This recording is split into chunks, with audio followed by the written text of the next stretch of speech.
Hello बच्चों, welcome back to my channel. आज हम पढ़ने वाले हैं क्लास 12 बायोलॉजी का एक नया चैप्टर, जिसके अंदर हम आज डिस्कस करने वाले हैं आपके क्लास 12 का जो 5th चैप्टर है उसके बारे में, जो कि हमारे पास है principle of inheritance and variation. इस चैप्टर के अंदर हम क्या पढ़ने वाले स्टूडेंट्स, कुछ प्रिंसिपल्स के बारे में पढ़ने वाले हैं। प्रिंसिपल मतलब कुछ ऐसे सिद्धांत के बारे में पढ़ने वाले हैं जो हमें किसके बारे में बताते हैं, इनहेरिटेंस के बारे में और वेरिएशंस के बारे में बताते हैं।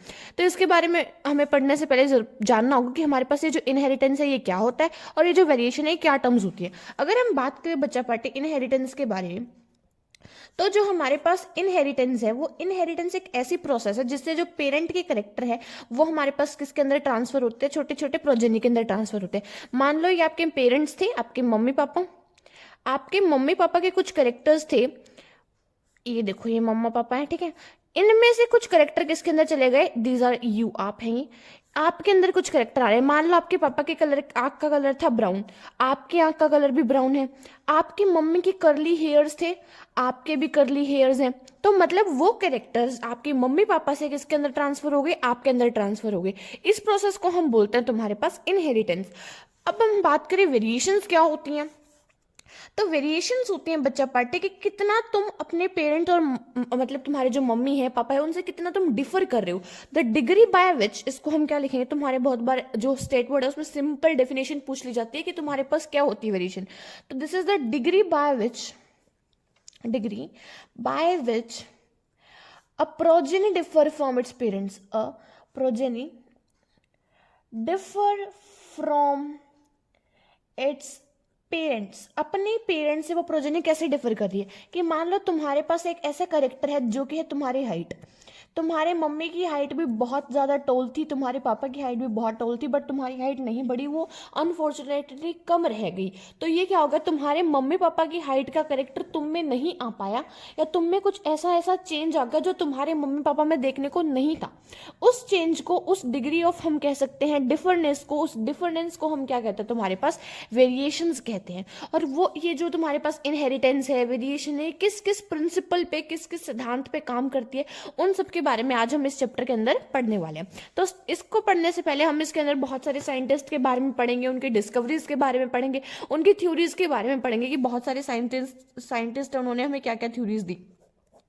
इसके अंदर हम जो तुम्हारे पास तुम्हारी जो जेनेटिकल बायोलॉजी है उसके फादर है जिनका नाम है सर मेंडल, जिनको हम बोलते हैं सर ग्रीगर मेंडल, उनके थ्योरी के बारे में पढ़ने वाले हैं, उनकी रिसर्चेज के बारे में पढ़ने वाले कि उन्होंने कौन कौन सी रिसर्चेज की और उनकी कौन कौन सी थ्योरीज थी। अगर हम बात करें मेंडल के बारे में, जिनका पूरा नाम था जीजे मेंडल, ग्रीगर जोहन मेंडल, तो इनको हमारे पास फादर ऑफ जेनेटिकल बायोलॉजी भी बोला जाता है कि जो हमारे पास जेनेटिक्स है, जो हमारी जेनेटिकल बायोलॉजी है, उनके फादर है। फादर मतलब उनके लिए जो मेन काम करता है ना, उसलिए उनको हम फादर बोल देते हैं। तो इन्होंने क्या किया था, अपनी थ्योरी दी थी। इन्होंने ना 7 ईयर्स तक पी प्लांट के ऊपर काम किया था। पी प्लांट जिसका साइंटिफिक नाम होता है तुम्हारे पास पाइसम स्टैबम।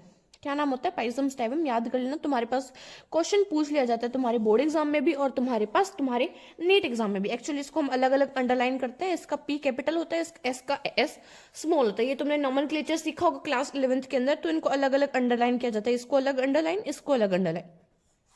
अगर हम बात करें तुम्हारे पास इनके जो एक्सपेरिमेंट के बारे में, तो इन्होंने क्या लिया था, हमारे पास पी प्लांट लिया था और उनका क्रॉस करवाया। क्रॉस मतलब तुम्हारे पास एक प्रोजेनी थी, यहाँ पर इन्होंने क्या ली, अलग अलग प्रोजेनीज ली, उनका आपस में क्रॉस करवा दिया पी प्लांट को। एक पी प्लांट कैसा ले लिया, दूसरा पी प्लांट कैसा ले लिया, उनका आपस में क्रॉस करवा दिया। अगर हम बात करें मेंडल के एक्सपेरिमेंट के बारे में, तो इन्होंने क्या किया, पहले पी प्लांट को देखा और उनमें देखा कि हमारे पास पेरेंट के तो करेक्टर कुछ और थे और जो प्रोजेनी आ रहे हैं उसके अंदर कुछ और करेक्टर आ रहे हैं, या फिर जो हमारे पास पेरेंट के करेक्टर थे वो कहीं ना कहीं प्रोजेनी से मिल भी रहे। ऐसी कुछ चीजें इन्होंने देखी, उसके बेसिस पे इन्होंने अपनी थ्योरी दी और अपनी थीसिस लिखी। तो हम अब बात करते हैं मेंडल के एक्सपेरिमेंट के बारे में।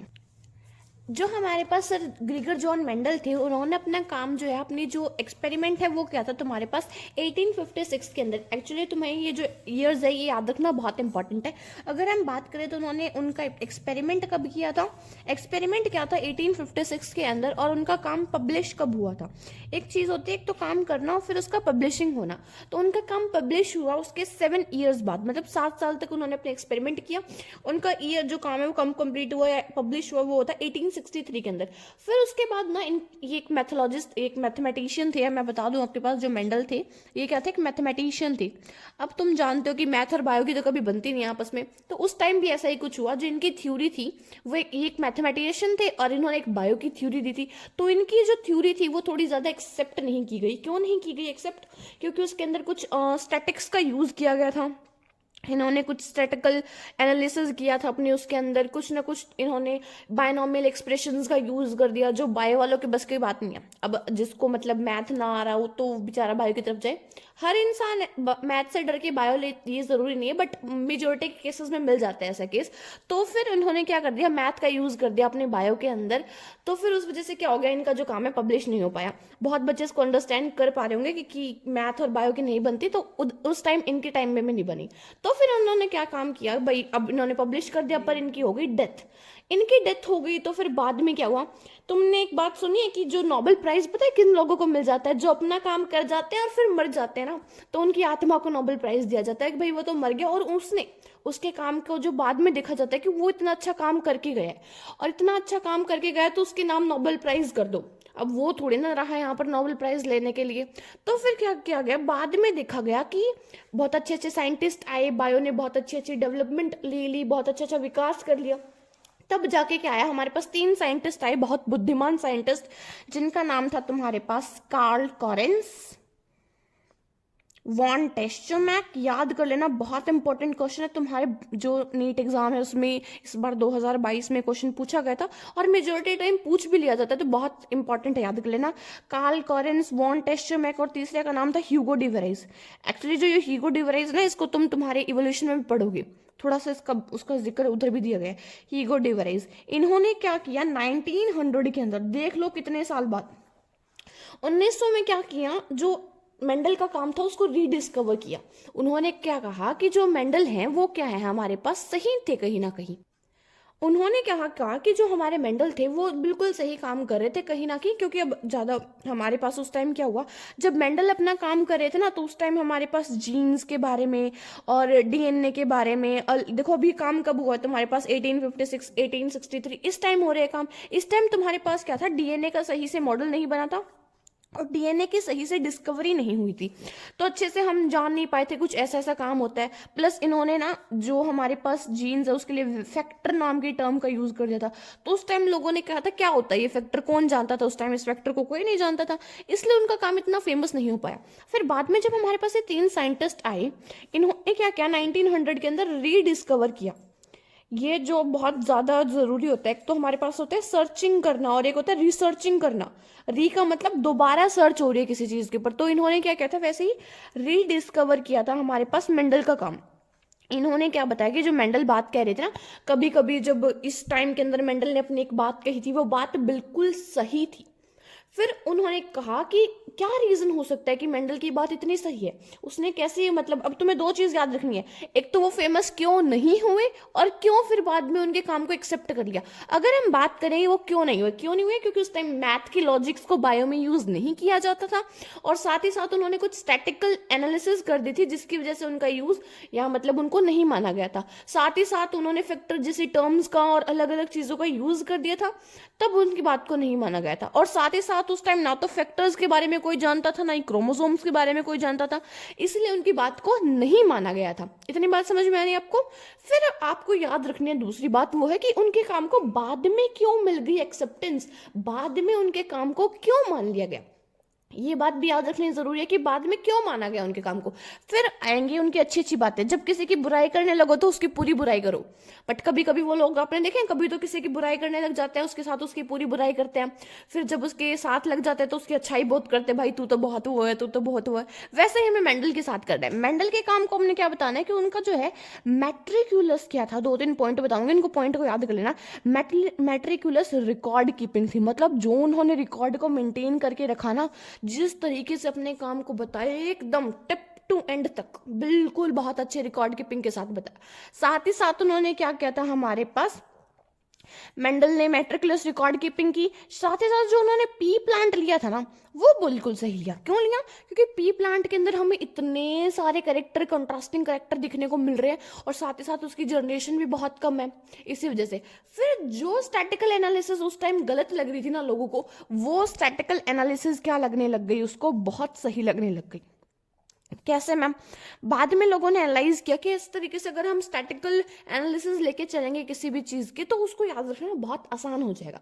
इसी वजह से क्या होगा, जो उनका पहले एक माइनस पॉइंट था, एक नेगेटिव पॉइंट था, वो उनका पॉजिटिव पॉइंट बन गया।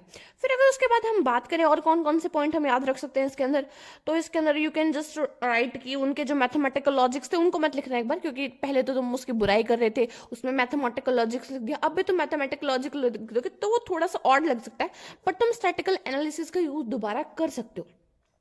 उसके बाद अगर हम बात करें, उन्होंने जो फैक्टर के बारे में बताया वो बिल्कुल बात सही कही थी कि जो फैक्टर है वो रिस्पॉन्सिबल होते हैं हमारे पास, जो किसी भी करेक्टर को एक्सप्रेस करने के लिए।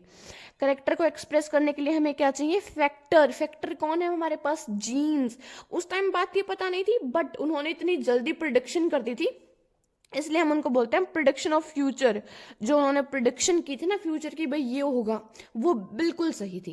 तो अब हम क्या पढ़ने वाले हैं, अब आगे कल की वीडियो के अंदर हम पढ़ने वाले हैं कि तुम्हारे पास जो मेंडल ने काम किया था ना, वो क्या क्या काम किया था और उनका काम कैसे था, किस किस हमारे पास साइंस के, अब बायोलॉजी का चैप्टर है वो आगे शुरू होने वाला है।